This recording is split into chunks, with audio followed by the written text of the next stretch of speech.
Hello everyone, it is the build-up show, Atletico Madrid against Liverpool Wednesday night. Why we're doing this 11 o'clock on a Monday morning, I'll never know, but we're here. We're going to count down, we're going to get Brighton out of our system as quickly and as easily as possible, hopefully. And hopefully Liverpool do exactly the same thing as well in that game. I'm Paul Machin, I'm joined by Ross Chanley and Ste Ross for this one. If you want to check out the Final Word show from Brighton, because me, Chris and Tom put it to rights in a really good way. I came away, I was a little bit like, a little bit downbeat about the whole thing. I've tried my best to switch off to it, but I had to switch on, and I think in switching on, it was good. It was a cathartic experience, as the Final Word's off and out. So if you want to check that out on Redmen Plus, then please do, over on the redmentv.com. But yeah, to that point, Ross, it's just good when you've had a disappointing result. The best thing about it is we play a lot of football games, and this is a big one. Again at Anfield, under the lights, great chance to put it right. Yeah, just look at the past 7 days and how much your mood has probably changed from Man United 5-0 to the draw. Being asleep against Preston to being a bit disappointed at the weekend. Yeah, I was quite fortunate. I have absolutely dodged that. I just saw people got really angry that we were respecting Adam Lallana at the end of the game. That's the only bit I've Seriously? seen. Yeah. Honestly, I'd slap my head off and then put my phone back down. It was brilliant. But yeah, you're right. You know, we're in a fortunate position in the way that we're not fortunate. We've actually earned it where we are in this group. So there's a bit of room for manoeuvre if we need it. But again, I think this has got a lot of subplots to it, maybe, in the sense of what happened last year, the fact that we want to put the result right, but also the circumstances that were around that. So, and we got a good opportunity to kind of get the group more or less done or dusted, which I'll be looking forward to, because then we can rotate and get midfielders back. Yeah, no, exactly that, isn't it? Steve, is that it's going to be tough because we've got issues with selection in midfield, and we'll come on to that in the second half, of course. But they're a brilliant team, but we have got a chance to kind of rest the season. Well, I say rest it like it's been out of control in any way, shape or form. It hasn't. You know, the season's gone brilliantly so far. We're 3 points off the top of the Premier League. We're the top of the group. We're playing for the right to have our destiny be in our hands for the final 2 games. Well, a win and it's done. Yeah. There is no destiny. I mean, what we do, what we do is what it means to the wider season. Of not having 2 games where you've got to go flat out. Yeah, listen, I've sorry, Ross is playing water bottle limbo there. I did that. Just forgot it was there. just had to knock himself out. Listen, the Napoli game, just we're last game of the group where you've got to get a win, and it can be nervy and stuff. Less of that, please, Liverpool. If they can get this one against a very good team, not only does it put us through, it puts a big dent in Atleti's chances of going through. And at some point, you might have to think about semi-final opponents, quarter-final opponents, or whatever.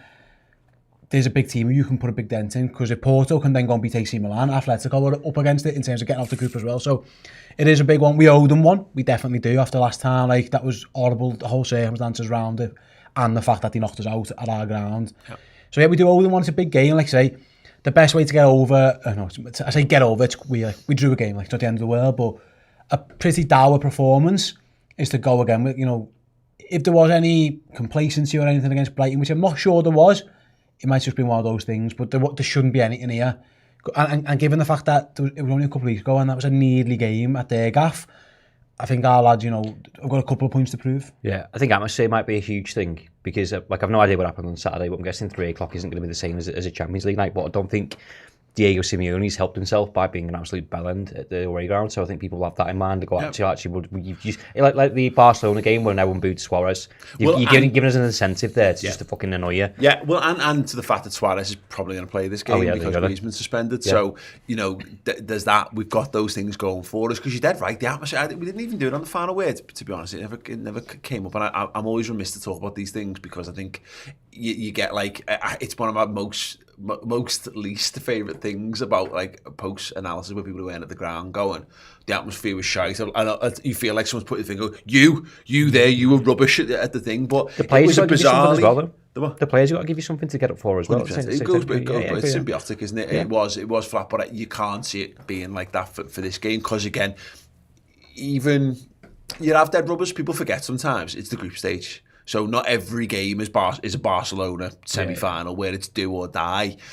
But you have got something to play for, and you're right. Having some pantomime villains, I think, helps the situation in measure. I think it's a great point in that. Talk a little bit more about them and how they're getting on in a second, but we had Connor, who's been a member on YouTube here for 16 months. Just says thanks for the content whilst he's been unwell. You'll never walk alone. We'll hope you get better soon, mate, if you've not done already. I'm glad we can entertain in some way, shape or form. I mean, the Reds have contributed massively towards that. To be honest, we've just been here talking about it, which is fantastic. Much better when the Reds are boss, but yeah, we're here come rain or shine, so don't worry about that. But thank you so much, Connor. I hope you're doing okay. Let's have a little look then at Atletico. 3-0 winners at the weekend over Betis. Yannick Carrasco, German Petzea got an own goal from Real Betis, and João Felix sealed the win on the 80th minute there. Absolutely battered them in terms of the stats, 18 shots and 9 on target there, although they didn't have the possession. Shock.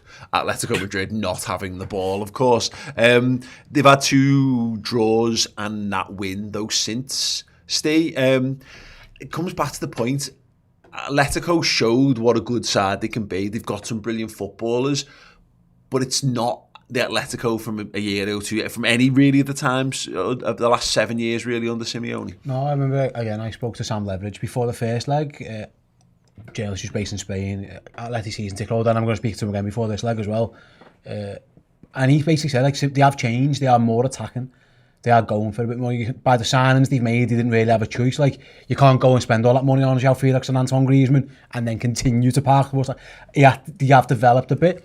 What I would say, they're a little bit like us at the moment in that they're scoring a lot of goals. So it's 2-2 draw, 3-0 win. Before that was us when they scored 2 again. But they're letting a few in as well. Which is mad, because there was a period prior to us playing where they couldn't score for love nor money. But they've got that side up and running, but they're being porous the other way. Exactly. So it's a different Atletico than the ones who came here just pre-pandemic. I don't know what year that was now. That's the world, isn't it? What was that, 2020? Yeah. 2020. Yeah, it was the latter stages, wasn't it? Yeah, either way, it was just literally before everything stopped. They are a bit of a different side. They've got better players for a start up front. I know they did us there with Morata and stuff, but they're a better team now. But Simeone, he's definitely changed a bit. They are more attacking. They just are. Like, they are developed. They were playing wing backs against those. You know, they had Yannick Carrasco trying to mark Mo Salah for one point, and they had to quickly change it.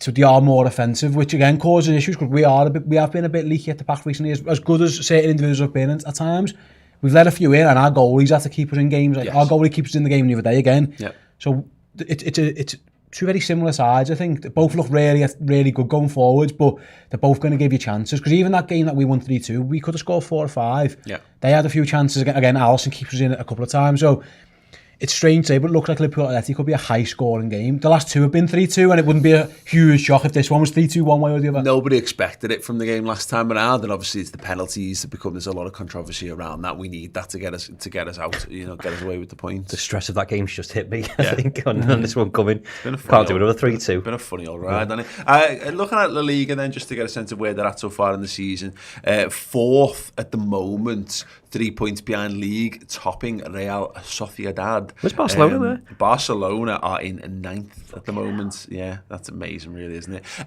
Obviously, Atletico missed the game, didn't he? Coming back from the international break prior to them playing us because of the players, the Brazilians and the Argentines being away. Sounds like a sensible decision, Paul. Well, yeah, but also you're playing catch up, aren't you? You know. So it was sensible. But now that given that we then went and absolutely wiped the floor with Watford, and they've got to fit another game into their schedule at some point down the line. So that was exactly the right tone to take prior to those weekend games being played.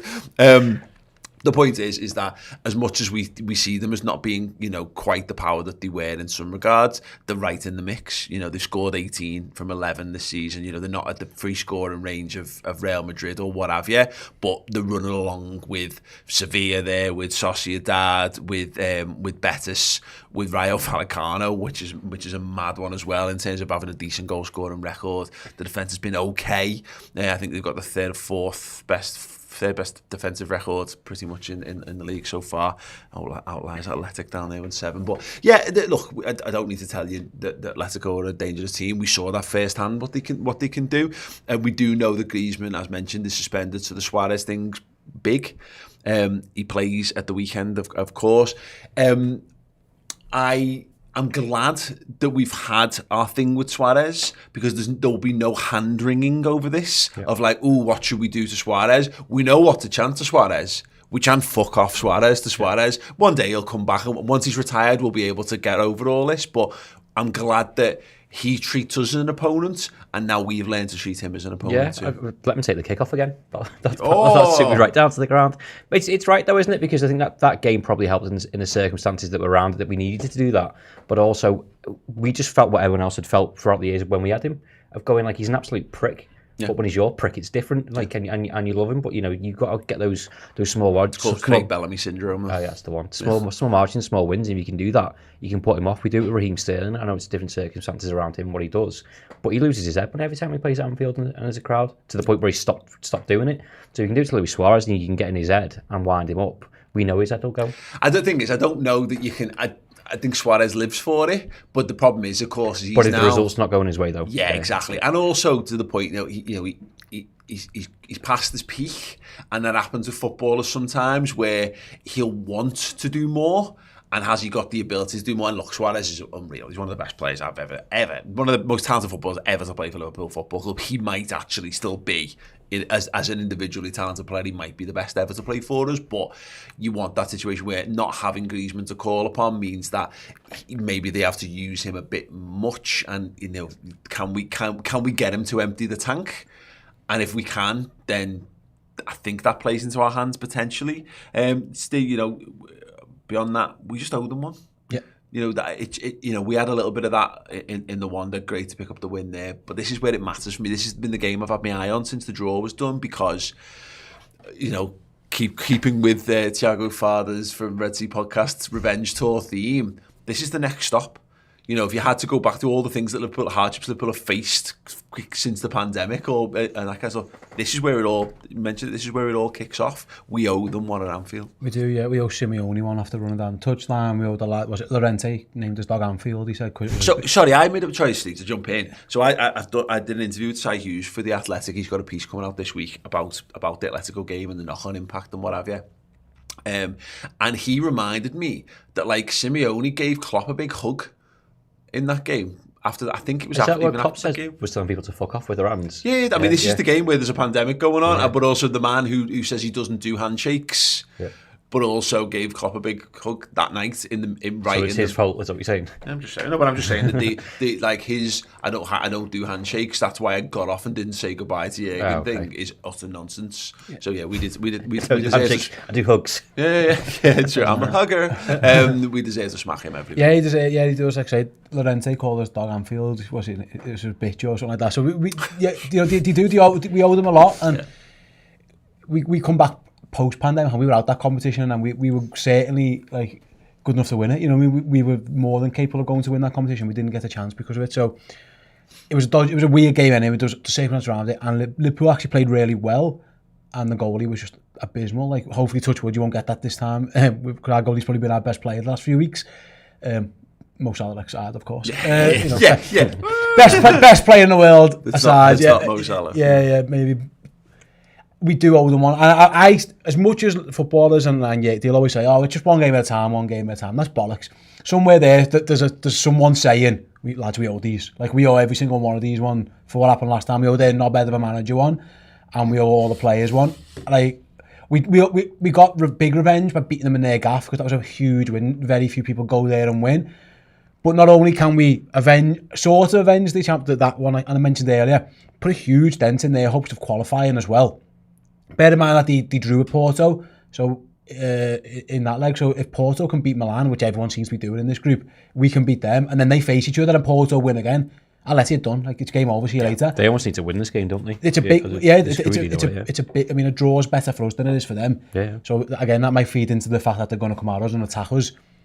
And even without Antoine Griezmann, Luis Suarez and João Felix are really good players. They've got the attacking threat. They showed the attacking threat in the last game. Again, I referenced Alisson having to pull out numerous saves, a bit of that as well. So I can see them coming at us and going for it.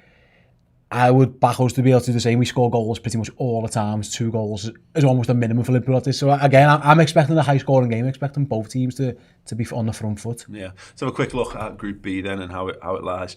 Liverpool, as we say, top 3 from 3, 9 points so far. We have conceded 5 but scored 11 so far, which is absolutely outrageous.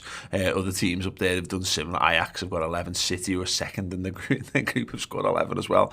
Lovely stuff. Yeah, to your point, 4 points for Atletico, 4 points for Porto. We need to make this a battle for second and just take ourselves out of the equation here.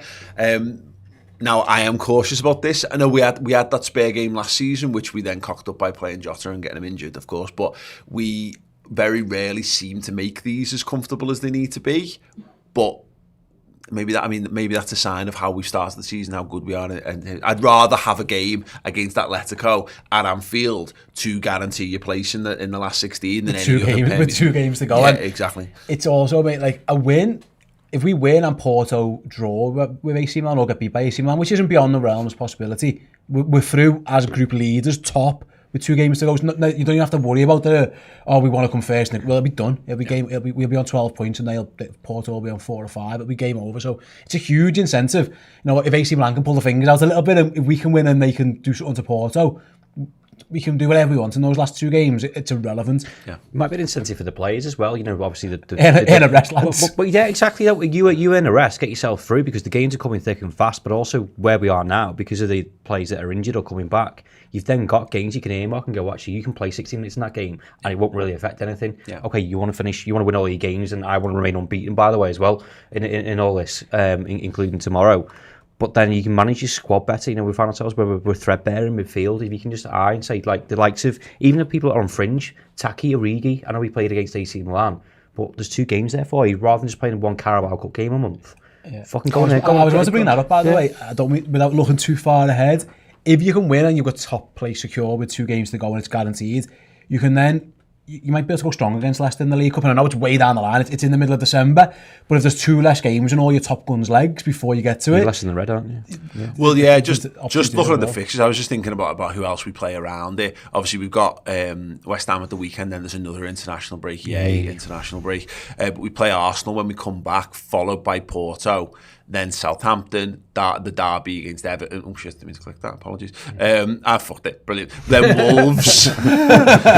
Wolves, and then AC, then Villa. So there's a clutch of really winnable games of football there. Arsenal might prove more of a problem than maybe we thought at the start of the season or whatever. But to the point, I don't think we'll go weak in any of those games because, like, Mo Salah wants to get the golden boot. He wants to score. He wants to play in every Champions League game. But it's in how you use your substitutions. It's how you care to the level of intensity it is.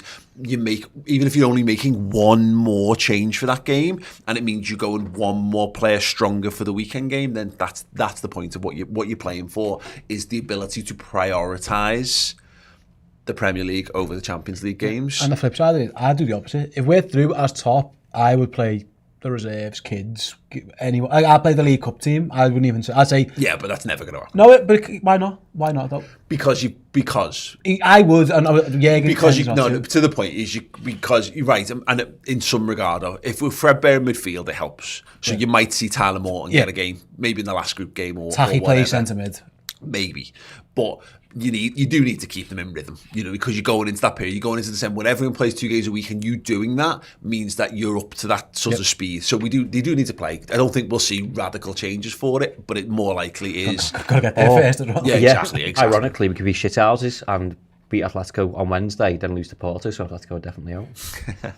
Yeah. But thanks very much, Porto, for being our whipping boys for 3 seasons. Yeah. Here's a little treat, yeah. Yeah. And we'll play the kids against you, so we only beat you 5-4-3 this time, not 8 or something. James Gunn with the super chat before we head to the break. It says a title decider on Sunday, can't wait.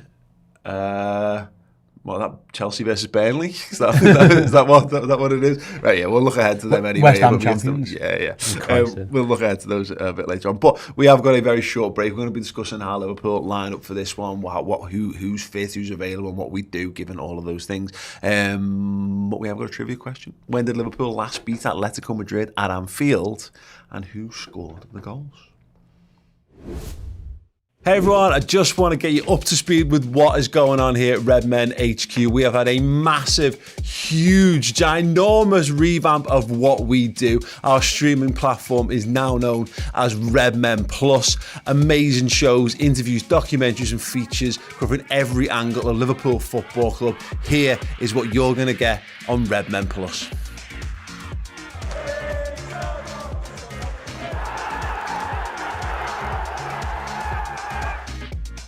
People are emotionally attached to Ollie and they want to give him more time, and that's their prerogative. We should be challenging for the league this year, and if he doesn't, he's got to go. What do the other side of it think? That's why I think Crespo's brilliant in the book. It's like, we all know what we think of Istanbul. What does AC Milan think? Man United 0, Liverpool not 1, no, not 2, not 2, not 3, not even 3, not 4. Couldn't believe it wasn't just 4. 5. No. Conte, obviously he is the dream, but I slightly agree with you in the sense of like, I'm not sure he's going to look at a 19th place Newcastle, regardless of all the money, and say, I'm going to go to that job. Just lastly on Alisson, because I have to ask, and I'm sure it's the thing you get asked most about. Yeah. Last season, yeah, the header. Yeah, that was nice. Yeah. Someone forces you to trade 3 of Liverpool's starting 11 for 3 of Manchester United's starting 11 for the game at the weekend. What this is the Club Legends show. It's for the legends, by the legends. And then all of a sudden, he's opened a little space to accelerate into, and then again he pulls it back. It's as good as anything I've ever seen a footballer do. Redmen reacts. Liverpool have signed a centre-half. Ibrahima Konate has joined from RB Leipzig. This is going to be a weekly show looking back in an analytical way at Liverpool's last couple of fixtures with some of the best minds in the business. He's going to be the highest paid player the club's ever had, if and when. I think he will sign the contract. I'm consistently saying that. So this is John Henderson's documentary, right? So we have to say the truth, huh? So let me say it like this. A new era has begun in Liverpool FC streaming content. Welcome to Redmen Plus.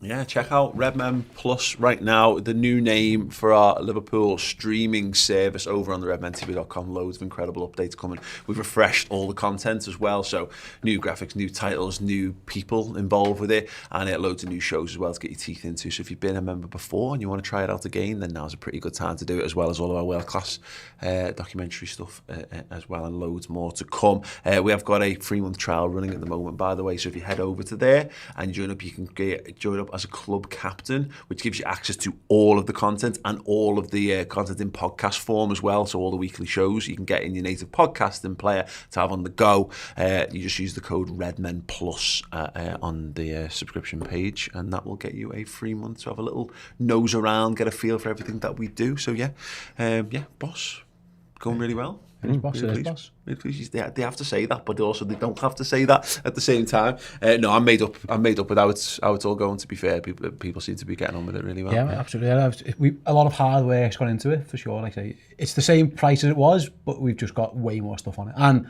the back catalogue's amazing. Like, you can, in a month, you could easily go through all the documentaries and everything that's there. So I think you'd struggle, to be fair, but there's so much. You can make a start on them. Yeah, and of course we're making new content on an almost daily basis there as well. And again, for podcast listeners, if you're not into the whole video thing and you just want to have them in podcast form, then you can get them in podcast form. There's a guide there, so you can get that stuff. And as well, this is actually the first step. So there's plans to upgrade the user interface. It's going to be a lot more. It's going to be a lot more dynamic, and we're making big changes to how things work. So yeah, get involved. Check the content. Content is king over on Redmen Plus, and then we're going to work out the other things as we go. But yeah, boss, thank you so much, everyone who has joined up. There's been a big influx this week, so you guys are all amazing, and be amazing by joining up and becoming part of the amazing people. Have I done enough there, do you think? Amazing. Yeah, I've spent a lot of my time this morning emailing new club legends as well. It's a lot of them. Yeah, absolutely. If you want to just jump in and be a club legend and get access to the Discord group and all the bonus features as well, then you can do. But yeah, if you want to try Club Captain out, which is just a pure content-driven experience, then do. It's class. Highly recommended. Right, yeah, who plays for the Reds in this one? Ste, Klopp made a little reference to a bit of fatigue. Trivia. Every time. Yeah, anyway. I will come back to that point. Thanks, Tom. Thanks, Tom. When did Liverpool last beat Atletico at Anfield, and who scored the goals? I reckon you might go Canate and Van Dijk for this one, you know. They didn't score those goals. Any idea? 2008. Okay, no, incorrect. It's the Europa League semi-final, isn't it? It is. Yeah, we won, but we got knocked out. Okay, yeah. Who scored? Forlan for them. Diego Forlan scored for them in the 103rd minute. Yossi Benayoun. Yossi Benayoun scored in the 95th minute, assisted by Lucas Leiva. Yeah. And in the 44th minute, who gave us the lead in the game, assisted by Yossi Benayoun. What year was it? 2010. Oh, fucking hell. Was it... Any suggestions? No, I don't know. Actually, I'm trying to think. Clue. Was it Kaut? No, it very much was not. It was a guy who is not looked back on as a good transfer or funny. We signed him that summer, had a torrid time with injuries and spent a lot of time out on loan after the fact. King Jason 13 has got it in the comments. He's trying to make it clear by spamming. I'll allow spamming this one in one particular instance. Aquilani. I do remember it. I remember it now. I remember thinking, this is it now. This is it. We played some great football that night. With Maxi Rodriguez and Gerrard. It was like Aquilani finally made sense. And then, we got knocked out by Atletico, and my hatred for them. And Diego Forlan. Diego fucking Forlan. Oh my God. Diego Forlan scored for them. Out of interest, and I exclaimed when I was looking through their team at the start of this. In fact, our team, it was Pepe, Reina in goal, Glenn Johnson, Danny Agger, Jamie Carragher. I don't actually play right back in that. Aquilani, Gerrard, Benayoun, Babel, Mascherano, Lucas and Kaut were in the starting 11. They had David De Gea in goal. Oh, okay. They also had Antonio Reyes as well, Simao, another famous not signed for Liverpool player, Diego Forlan, partnered up front by Sergio Aguero. Yeah. I remember the Aquilani goal though. I remember the Benayoun goal because we all went mental. Yeah. And then fucking Forlan. He's done that a few times, that fella. Fucking Forlan. Right, yeah, if you've got any thoughts or questions or feelings or anything, then do get them in the live chat. Here's one actually from Bassett one. I don't normally like to highlight the negative on stuff, but when people have got mad opinions, I always think it's worth bringing it up. He says, what does Curtis Jones do? He says, hides all game, McTominay 2.0. I think that's harsh, because I think let's see in the last game against Leeds, he was pretty good, wasn't he? Yeah. He scores the goal, am I right in saying that? Yeah. He was good, so that's what he does. He's a goal scorer and centre midfielder. He looked rubbish the other day. Yeah. He was, that's fine, like, he wasn't the only one who looked rubbish, by the way. There was where he was just as bad as the captain was horrendous on the day after he scored the wonder goal, and he was bad. Loads of bad. I don't want to go back through that game, but I think sometimes like Curtis Jones was really good at Old Trafford. We won 5-0. He come on in 20-odd minute and was really good. He had a shocking game. I think that's unfair to say. I think it's fair to criticise players after the game, but I don't think he's not a bad footballer. It's almost like he's a young player still learning on the job. Yeah, I think he suffers from the fact that Phil Foden exists, and everyone looks at like young Phil Foden and goes, if you're not as good as Phil Foden, then you're not a good young player, which is utter horseshit, by the way. He's like a unicorn, Phil Foden. Honestly, like once in a lifetime. Yeah, well, no, but you have that, don't you? You do have players who come across and they're just generational talents. And I think, we've got one in Trent Alexander-Arnold as well ourselves. Make no mistake, we might have another one in Harvey Elliott. We might have another one in Curtis Jones, because if you're good enough to play in Liverpool's team at 20, he's not just playing because we've got loads of injuries. He's getting in the head of people. Oxlade-Chamberlain at the moment is playing because we've got lots of injuries. Curtis Jones is playing because Jurgen thinks he's really good. Yeah, he's good. He's a good footballer. He had a bad game. He had 2 bad games. He wasn't great against Preston either. He's 20. Shit happens, you know what I mean? Yeah, absolutely. I mean, he's played 9 appearances for us so far this season. He's got a goal and 3 assists in 608 minutes of footy, which is a fantastic return. More than most of midfield last season. No, 100%. No, 100% in that. He scores goals in big games as well. I think, and he scores he's a scorer of really good goals. We talk about a lot of the same people who I think who are like, and we never signed a Coutinho replacement, failing to realise that Curtis Jones does a lot of the stuff that Phil Coutinho does when he plays from that left-hand side as well. He gets up in and around the box. He's got that great open your body up and bend it into the far corner. He's got a powerful strike on him as well. He's phenomenal on the ball. There's one moment he gets caught in possession at the weekend, but like we have this saying on watch-alongs, Curtis Jones doesn't lose possession. Often. Yeah, but like to the point, it's such a rare occurrence, and in situations where you just should, because he's got 2 or 3 men around him. He's brilliant. I won't. You see that clip of from Preston when he was down by the byline? Yeah, he did the elastico thing, But it was a mirror image of Ronaldo at Inter Milan. Have you seen that video? Yeah, it's fucking incredible. It's ridiculous. Now again, the move breaks down, but like. I'm not having it. I get. There's always got to be a lad who people need to have some misery in their lives at all times. So they need to have a player they can go. For now, just have it be Ox. Do you know what I mean? Because he's big enough. He's a grown up now. He's a senior footballer who we can demand a bit more of, I think. But even then, what? Yeah. There's plenty of players. But or let's try this on for size. Don't, and let's just actually marvel at how good Liverpool's squad is. I think that, again, without going too much on negative and stuff, but you can play badly and have a bad game and not be shit. Like you can have a shit game and not be shit. Jordan Henderson was crap post goal against Brighton. He is not crap at football. You know what I mean? Like the fullbacks weren't great. They're not crap footballers. Curtis Jones is 20. You're going to get ups and downs as a 20-year-old kid. Harvey Elliott started like a house on fire. If he'd have played 15 games, he'd probably have 5 where he stunk the gaff out. Yeah. Because the young kids, that's what young kids do. Phil Foden, you referenced him earlier. The reason Man City aren't in the Carling Cup Award or whatever it's called, he had a shocking penalty. Like, young players do things sometimes that are just a bit shit. Yeah. And it is what it is. Like, we're in a position where Curtis Jones is getting played. He probably is playing a little bit too much just because, again, the injuries and stuff. But he deserves a chance to be recognised as the Liverpool first team player. He's not rubbish. Keep pointing this out, like it's just we do this. We forget what level Liverpool are at. He's not playing, is he, Paul? Because like he's not Reece James. He's not Reece Williams, rather, who was in because there was nobody else. He's not Nathan Eccleston. And again, if you don't, I think again it might be a lot of people who don't know who Nathan Eccleston is who are making this point. No, but you're making this point, and it's just time. As much as anything else, he was a young lad in the end of the Rafford era who was just. He was fine. He was quite pacey, decent control, decent eye of a goal, but he was never of the level.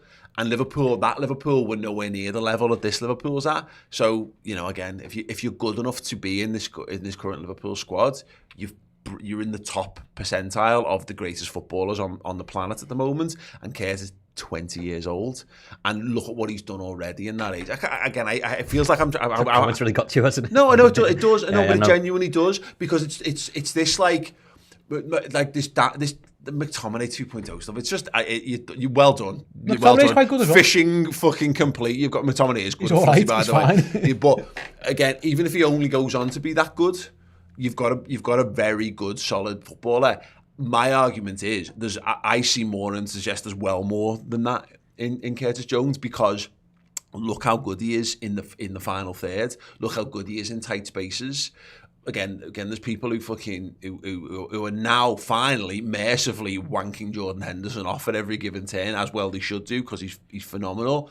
We had to go 5 years of him not being that, and really struggling to establish himself in the Liverpool team and all this kind of stuff. Yeah, I think we've got a massive talent in Curtis Jones, and hopefully he'll continue, because he hasn't not proved that. He has proven that time and time again whenever he's played footy for us. I wouldn't be against him. Yeah, no, you given the choice. Is there a choice? But even given the choice, well, I was being sarcastic then. Yeah. There's a possibility Fabinho. The Fabinho is back. There's an outside chance that Thiago might be around for this one. He's back in training. I'd play Jones maybe before I played Ox. I'd go into this and not look at the names to say who's the fittest to go into this game, which obviously they'll have the statistics and analytics on these players and play those, because I know someone mentioned it before, and joked about it, but Sunday's a pretty big game against West Ham as well. What's the point of? Ideally, I think we'd all go Fabinho, Thiago, the sexiest midfielder we want, because they're the better footballers, obviously, but don't risk them at what cost to not having him on Sunday. I know there's an international break after that, so it's not our fucking problem, but still, I think you're going with the fittest, and again, 5 substitutes in this game, you can make changes if you need to, but it's a pretty big game against a side that works really hard. And we saw that in the last game with the midfield. We know we had it for 5, 10, 15 minutes, and then we just fucking lost it. That's that sense. We'll play Fabinho, but I don't know where he's at. If he's 90%, then probably, yeah. That's the thing in a pause, that we're guessing. If Fabinho's fit enough to play 90 minutes, then he plays. Like, that's a given, 100%. Sunday can take care of Sunday stuff. If Fabinho has to play, then it's what you do round him. Given what we've got available, I'm guessing Thiago isn't an option. I wouldn't want to start Fabinho and Thiago, because the likelihood is you're probably going to take both of them off at some point. Which is less of an issue with 5 subs. Yeah, but there's no one to bring on. Yeah. And also, it has all the hallmarks of, I keep referencing 17-18 this season, because we feel like the perfect version of that Liverpool at this point. But think about the Man City game at Anfield in that season, where we take off, I can't remember, we take off we change the midfield, and City nearly overrun us because we basically blew ourselves out in 70 minutes. You don't want a situation, even if you've got your 2 goals to the good here, where you're giving Atletico a run at you for 20 minutes when you've not got your best version on the pitch. It might be similar to what we did last time out, where Fabinho starts on the bench and you see how long you can go before you bring him in. I start him if he's fit, obviously. I will go Fabinho, Henderson, Jones. If that would be my selection. If he's not, well, who else is there's no one left. Yeah. Then if Fabinho, we're in trouble, I think, by the way, if he isn't, because I think is there something to just go with 4-2-3-1 for this one? We saw that we changed to that against Brighton, which might give a little indicator of, like, that becomes our backup. If we're lacking in midfielders, then you just put Bobby a 10 Firmino, in there. Bobby Firmino. You put Bobby in or who's whatever. your 2 though? Is it Henderson and Jones? Henderson, whoever's fit. So Jones Henderson and Jones, or Henderson. I'd be a bit more concerned if it was Hendo and Ox, but I would choose Jones in that. Yeah. Just he's taller for the start, and he's a little bit more composed, I think. I think Curtis is less fragile as well.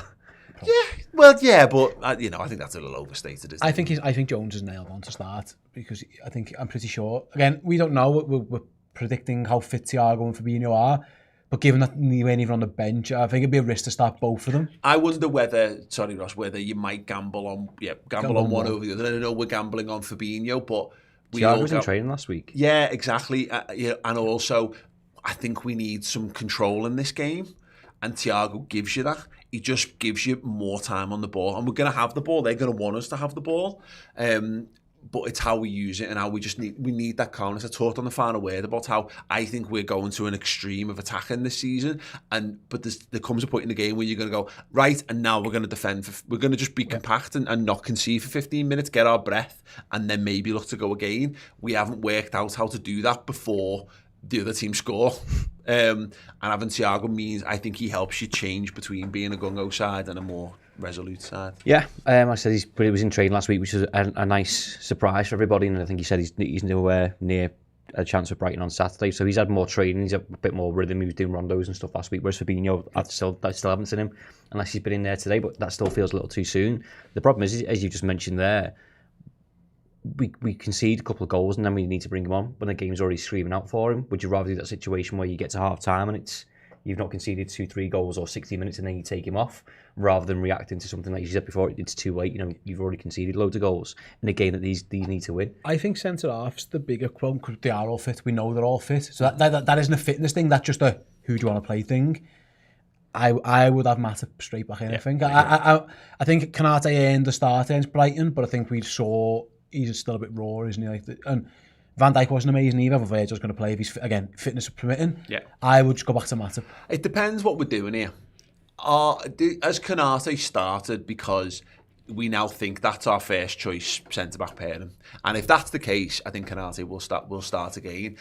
I think we're trying to just keep them all ticking along. Yeah.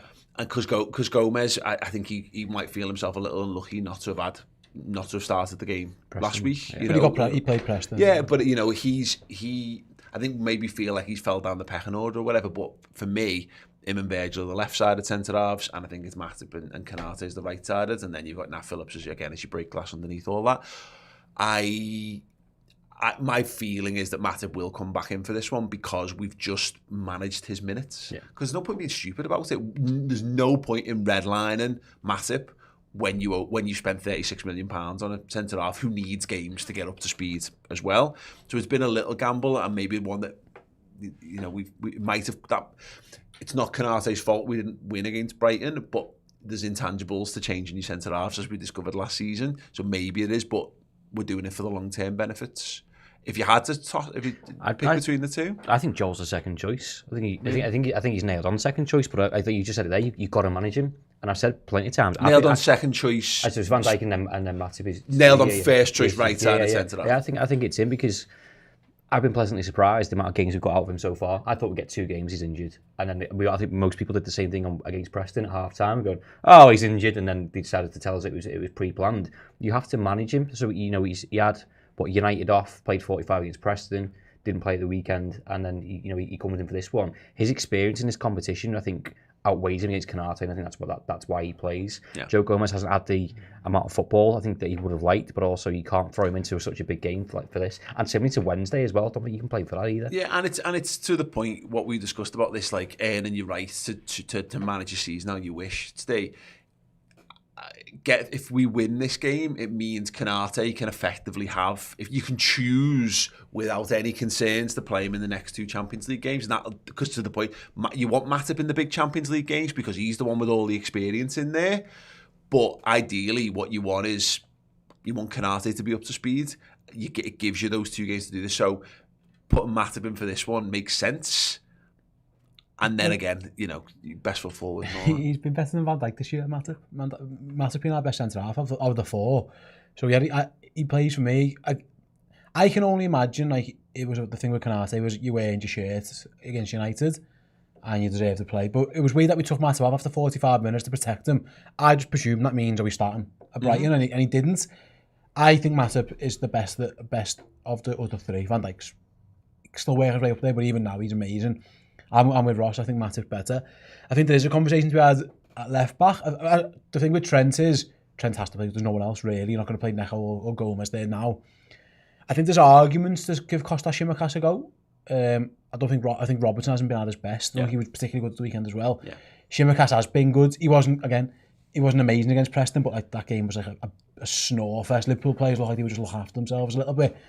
There's valid reason to say give Tsimikas a game if you really wanted to. That could be one way just to freshen things up a little bit. I wouldn't be adverse to it. I think again Robertson's earned the right to have a little dip for how great he's been since the day he pretty much arrived. But he's in a similar situation to Bobby is though, isn't he? Where he's so used to playing every game and he's so used to not being injured that they both got ill-timed injuries, at the start of the season. So you've got to get them up to match fitness. So they've got to play a lot of games to get up to match sharpness. But also in getting them up to match sharpness, you're also fatiguing them in doing that. I think Robbo, I agree. Actually, I would not be against Tsimikas starting this game at all because I don't think you're seeing anything significant in a drop off, and you might actually get a little bit more. I think again from corners, I think he's a better corner taker than Andy Robertson. I think his crossing's a little bit better. But also, in the cauldron atmosphere when everyone's getting pumped up and fired up, Robbo just comes alive in those situations, doesn't he? So you lose a bit of that, whereas Tsimikas just looks like he's just about to drop off at any given point. Very tired looking. Robbo would give him Suarez a little rub on the head as he walks past him, like he did with Messi. He owes him one. And then the other question, I suppose, the last one you mentioned, isn't it, is who starts up front? Is it Jota time? Is it Firmino time? Because I imagine Mane and Salah, you think, will both start. Yeah. The problem you've got is that having rested Mane will. You imagine Mane. He should start. Mane should just start, and he's been really good as well, hasn't he? I actually thought he was brilliant at times. A little bit wild at times, but it's Mane all over. He was pumped up for that game at the weekend. You really only do. I think you're doing Jota for Firmino, maybe. I would, but does that give us the fluidity we're looking for from the front three, or is it just Jota giving one sniff and he'll bang it off for us? I'm on that point. I think I'm not sure we'll need our number 10 to be, or number 9 to be dropping as deep as Firmino likes to in this game, because I don't think Atleti are interested really. I will go Jota. I'd start Jota. I think he's earned the chance to have a little run as Liverpool's number 9. Again, bear in mind, I'm talking about the fellow who scored hat-trick like a couple of weeks ago against Firmino. It's not ruling him out. I think Jota is probably more suited to play this game, and Bobby's more suited to face West Ham. The only one that's just slightly wild on this, because Taki came on for the last couple of minutes, I don't think we'll see Taki in midfield as such, but I wouldn't be against letting him have a bit of a free roll in a 10 if we were going to do a 4-2-3-1, and you do start Jota, but you put Taki in behind. This is wild. I don't think this will happen, by the way, but I would be against that. I'd go Bobby. I'd go Bobby. Yeah, if you're playing a 10, you might as well just play for me. I just think, but this is the point. If you bring in Jota in to rest, you can't rest. It's not resting, is it? Yeah. But I don't think this is a game you rest players in. I think it's a game where you win to earn the right to rest players down the line. I think, and to be fair, Klopp always he tends to rest more in the league than he does in Europe. Anyway, like he always goes big guns out Europe. Divock might start. I mean, I say that, yeah. Origi starts AC Milan. Oh yeah, we started Divock and Taki against Midtjylland. I think with Bobby, the thing is why I'd pick him is depends on what the midfield is. There's no Fabinho there. I'm concerned about how unsettled that midfield could get, because it's not there against a hard-working side. You've got Bobby who's selfless. I know Jota is as well, but if someone's going to come in for 5-10 minutes at a time, go, listen, just fucking come back and help us out. And you've got that tireless work rate of Bobby. Okay, going forward, something different, but I think in this opposition, depending on what the midfield is, if there's no Fabinho, then I'll play Bobby so we can help out. Yeah, absolutely. Amit S asks the super chat question, guys, how does the appointment of Conte shake things up in the league? Obviously, I don't think he's actually 100% compared at the time of recording, but it looks likely to Spurs, doesn't it? Also, I'm so happy he's not gone to United, as I rate him highly. Yeah, we're going to be doing this on the Around the League show, streaming on Redmen Plus this afternoon, because it's the big news. I looked at it, they're like 7 points behind us in the league at the minute. I think hopefully that's a bit much for them to become, and also this squad, I don't think it's quite there for them to become title challengers or anything overnight. But that's the spot on point there, Ste. I'm made up that's Man United potentially shitting the bed on not sorting the Solskjaer stuff out. Means that Conte's might get taken off the table, because I think he would improve them immensely. Yeah, he's very good. He's a really, really good manager. I think I saw an 18-month contract, which is perfect for Antonio Conte, because that's when he usually fucks off. 12. He gets off anyway. But yeah, he's listen, we've seen him in this league before. He came in with a Chelsea team, pissed the league, didn't he, at one point as well? So he's a very good manager. And with you on Spurs' squad, I think their issue isn't just the manager. I think there's a lot to sort out. What I would say is that I don't think he takes the crap that maybe Nuno took just because of a standing in the league, you know what I mean? And again, I know you're going to talk about this later, but it's funny because there were no managers available in the summer. Like Everton end up with a Liverpool legend in charge, and Spurs were looking around going, anyone? Does anyone want the job? Nobody wanted that job. Whereas, a bit like us with Klopp, isn't it? Sometimes you just have to hold on a minute and see what develops. Yeah, and he's clearly a great manager. He's won titles wherever he's been. So yeah, he makes Tottenham better. I think Tottenham are better with Antonio Conte than they were with Nuno Santo, for sure. Again, it might be a little bit too late this season, but listen, 7 points isn't huge. Like, he turned Chelsea around with they were getting people at Arsenal. He went to a 5 at the back, and then from there they just went annihilated everybody. So he's clearly got that in his locker. And the Spurs have got some good players. It makes it. But I'm happy with the second point. I would have either been better with United's squad, because they've got world-class players. Like Tottenham haven't really got that at the moment. So in a way, yeah, it's a lesser of the two evils, I suppose, that he's gone there rather than to Old Trafford. I think there's a massive culture problem at Tottenham, and I think there has been since Poch left. We've all seen the documentary. There's no characters, no leaders in that side. I actually feel a bit sorry for Nuno in the sense that Harry Kane wants to fuck off for the whole summer, and he's come back and probably just upset the apple cart with like, oh yeah, I'm staying, by the way. Yeah. Deal with me.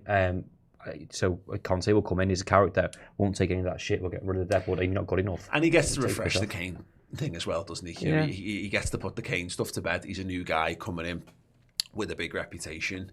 Kane, that would probably make Kane feel a bit happier. He's not still in the same place with another worse manager than he's had previously, so he might reinvigorate him for one more hurrah. Anyway, we will be discussing this at length on Around the League today, so you go and subscribe on Redmen Plus. on redmentv.com, and if you use the code Redmen plus one word, then you can get it free for an entire month and check out all of the amazing shows that we do over there. So yeah, please do, and give some feedback on it as well. That was great. Right, I haven't done score predictions in 2 weeks, so let's do score predictions.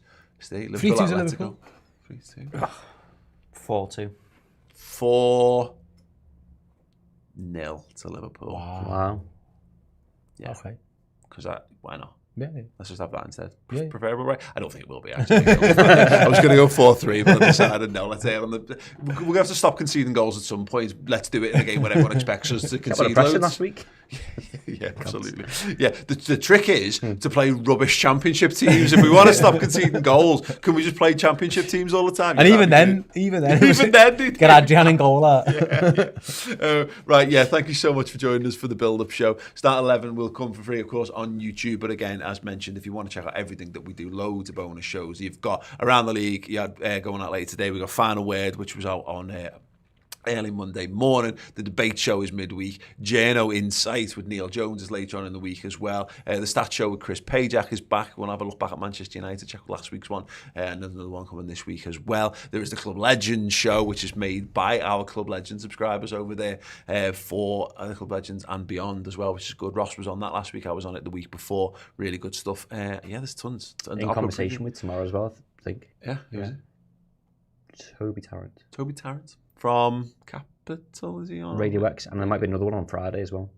There's tons coming out. Might do Neil Reynolds on Friday. Loads. Check it out. Anyway, thanks so much. See you all soon. Thanks for watching the show. If you want more Redmen TV goodness in your life, go over and join Redmen Plus. We've got over 30 new shows every single month. We've got documentaries, interviews, exclusives, and tons more. If you join us as a club legend, you'll even get your name over here. So head on over to redmentv.com and join Redmen Plus.